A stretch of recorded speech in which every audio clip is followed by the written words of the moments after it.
முகத்துக்கு நேரே சிரிப்பவர் கண்கள் முதுகுக்கு பின்னால் சீரும் சீரும் சீ சீ சீ சீ சீ சீ சீ சீ பூத்தது மனசு அது பூத்தது எதற்காக மறுபடியும் சொல்றேன், நல்லா கேட்டுக்கங்க.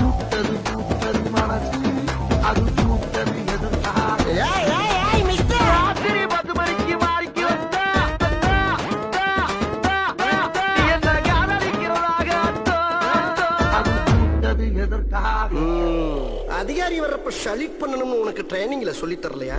கண்ணும் கண்ணும் கொள்ளையடித்தால் முகத்துக்கு நேரே சிரிப்பவர் கண்கள் முதுகுக்கு பின்னால் சீரும் சீரும் சீ சீ சீ சீ சீ சீ சீ சீ பூத்தது மனசு அது பூத்தது எதற்காக மறுபடியும் சொல்றேன், நல்லா கேட்டுக்கங்க.